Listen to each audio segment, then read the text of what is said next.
ఉమ్మడి జాబితా రిలీజ్ అయిన తర్వాత జగన్మోహన్ రెడ్డి గారు చెప్పే వై నాట్ 175 ఎందుకు రీచ్ కాలేము అనేది ఎవరికి కూడా డౌట్ లేదు. ఖచ్చితంగా రీచ్ అవుతాం 175కి 175 అని ఈరోజు వైఎస్ఆర్సీపీ శ్రేణులంతా చాలా చాలా హ్యాపీగా ఉన్నారు.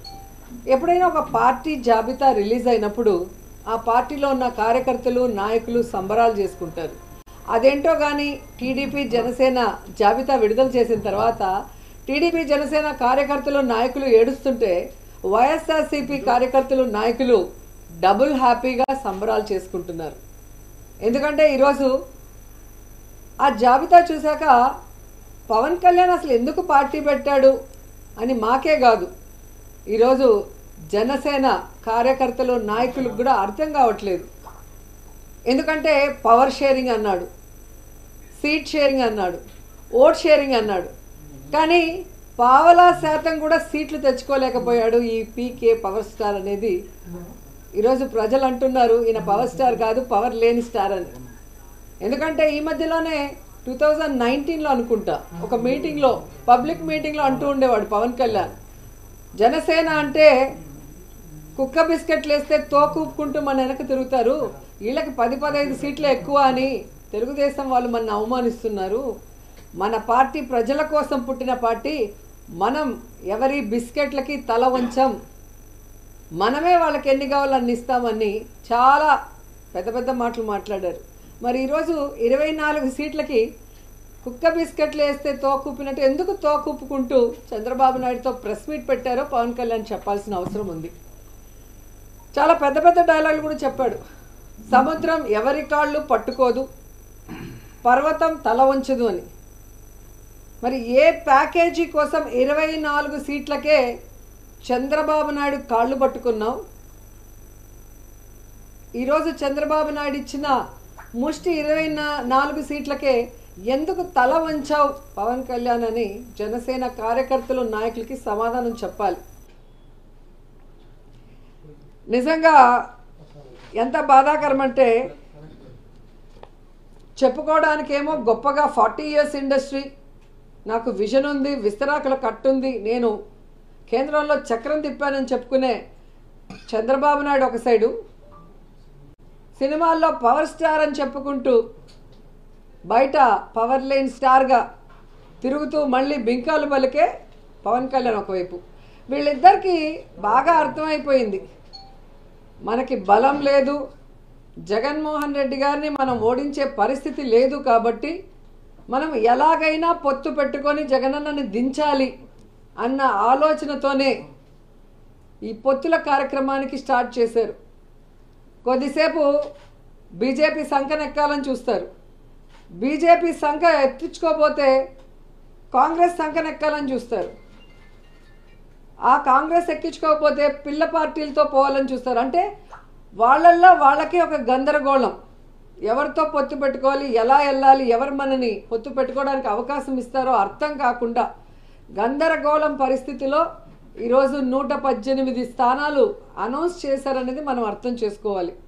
కానీ ఆ 118 స్థానాల్లో 24 స్థానాలు జనసేనకి ఇచ్చారు, మిగతా స్థానాలు తెలుగుదేశం పార్టీకి ఇస్తే అందులో చంద్రబాబు నాయుడు స్థానం కుప్పమని ఆయన అనౌన్స్ చేసుకున్నాడు, బాలకృష్ణ స్థానం హిందూపురం అని అనౌన్స్ చేశారు, అలాగే లోకేష్ మంగళగిరి స్థానం అని అనౌన్స్ చేసుకున్నారు. కానీ పవన్ కళ్యాణ్ ఎక్కడ నించోలో ఏ స్థానమో కూడా ఇంకా చంద్రబాబు నాయుడు డిసైడ్ చేసేంత వరకు అనౌన్స్ చేసుకోలేని దౌర్భాగ్య పరిస్థితిలో ఉన్నారు. అంటే అర్థం ఏంటి, ఒక చోట ఓడిపోయిన వాడికి మొదటి ఇచ్చారు, 2 చోట్ల ఓడిపోయిన వాడికి తర్వాత ఇస్తాంలే సెకండ్ జాబితాలో అని ఒక కేర్లెస్నెస్ ఏమో పవన్ కళ్యాణ్ చంద్రబాబు నాయుడిని అడిగి తెలుసుకోవాలని కూడా ఈ సందర్భంగా తెలియజేసుకుంటున్నా. అండ్ ఈరోజు మీరు చూస్తే వీళ్ళిద్దరికీ చెప్పుకోవడానికి ప్రజలకు చేసింది ఏమీ లేదు. చంద్రబాబు నాయుడు 14 సంవత్సరాలు ముఖ్యమంత్రిగా ఉండి ఏ రోజు తాను ఇచ్చిన మేనిఫెస్టోని ప్రజల కోసం చేసింది లేదు. అలాగే పవన్ కళ్యాణ్ ఎందుకు పార్టీ పెట్టాడో తెలీదు, తాను అధికారంలోకి వస్తే ఏం చేస్తానో ఇంతవరకు చెప్పింది లేదు. ఎంతసేపు వైఎస్ఆర్ కాంగ్రెస్ పార్టీ నాయకుల్ని ఎర్ర పుస్తకాల్లో రాసుకున్నానని ఒకడు, అధికారంలో వస్తే జైల్లో పెడతామని ఒకడు, బట్టలూడు తీస్తా కొడతామని ఇంకొకటి చెప్పుకోవడమే తప్ప వీరి వల్ల ఈ రాష్ట్రానికి ఏమైనా ప్రయోజనం ఉందా అంటే శూన్యం అనేది రాష్ట్ర ప్రజలకు తెలుసు. కానీ తెలుగుదేశం పార్టీ వాళ్ళు చూస్తే ఈరోజు మేము రాష్ట్ర భవిష్యత్తు కోసమే ఈ పొత్తు పెట్టుకున్నాము అంటుంటే అందరూ కూడా నవ్వుకుంటున్నారు. ఎందుకంటే చంద్రబాబు నాయుడు ముఖ్యమంత్రిగా 3 సార్లు చేశాడు. ఈ 3 సార్లలో రాష్ట్ర భవిష్యత్తుని ఎప్పుడైనా కాపాడా అనేది ఈ రాష్ట్ర ప్రజలు ఒకసారి ఆలోచించాలి. ముఖ్యంగా రాష్ట్రం విడిపోయిన తర్వాత అనుభవం ఉంది అని చెప్పి మళ్ళీ చంద్రబాబు నాయుడికి అధికారం ఇస్తే పోనీ రాష్ట్ర భవిష్యత్తుని ఏమైనా కాపాడా? రాష్ట్రాన్ని అప్పుల్లో ముంచేశాడు, రాష్ట్రాన్ని సర్వనాశనం చేశాడు, రాష్ట్ర ప్రజల డబ్బుని దోచుకొని స్కామ్ల ద్వారా దాచుకున్నాడే తప్ప ఈ రాష్ట్రానికి ఎప్పుడైనా మంచి చేశాడా అనేది ఈ రాష్ట్ర ప్రజలందరూ కూడా ఈరోజు గుర్తు తెచ్చుకుంటున్నారు. ఎందుకంటే ఈ రాష్ట్ర విభజన తర్వాత చంద్రబాబు నాయుడు ఈ రాష్ట్రానికి చేసింది ఏంటయ్యా అంటే ప్యాకేజీ కోసం ప్రత్యేక హోదాను తాకట్టు పెట్టేశాడు, కమిషన్ల కోసం కాంట్రాక్ట్ల కోసం పోలవరాన్ని తాకట్టు పెట్టేశాడు, రియల్ ఎస్టేట్ వ్యాపారం కోసం అమరావతిని తాకట్టు పెట్టేశాడు, ఓటుకి నోటు కేసులో దొంగలా దొరికిపోయి ఉమ్మడి రాజధానిని కేసీఆర్ గారికి తాకట్టు పెట్టి దొంగలా అర్ధరాత్రిలో పారిపోయి వచ్చాడు.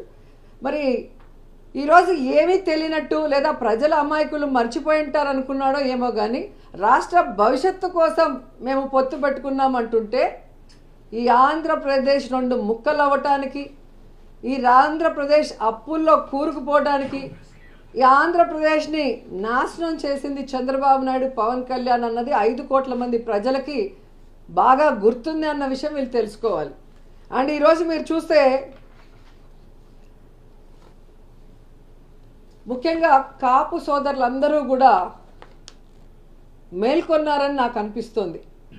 ఎందుకంటే వంగవీటి రంగాన్ని చంపిన తెలుగుదేశం పార్టీ, అలాగే ముద్రగడ పద్మనాభం గారిని అవమానించిన తెలుగుదేశం పార్టీ, ముద్రగడ పద్మనాభం భార్యని కోడల్ని బూతులతో తిట్టి అలా కొడుకుని ఎలా కొట్టి పోలీసులు లాక్కు వెళ్ళారో చూసిన సోదరులు, అలాగే తుని ఘటనలో కాపు సోదరులు కాపు యువకుల మీద తప్పుడు కేసులు పెట్టిన తెలుగుదేశం పార్టీతో ముఖ్యంగా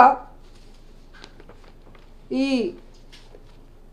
పవన్ కళ్యాణ్ పొత్తు పెట్టుకోవటం అనేది అది కూడా ముష్టి 24 సీట్ల కోసం కాపుల ఆత్మగౌరవాన్ని చంద్రబాబు నాయుడు గారి కాళ్ళ దగ్గర తాకట్టు పెట్టడం అనేది జీర్ణించుకోలేకపోతున్నారు. అలాగే పవన్ కళ్యాణ్ మీటింగ్లో సీఎం సీఎం అని అరిచే ఆ పిచ్చి జన సైకోలకి ఈరోజు ఆ తల ఎక్కడ పెట్టుకోవాలో కూడా అర్థం కాని పరిస్థితి.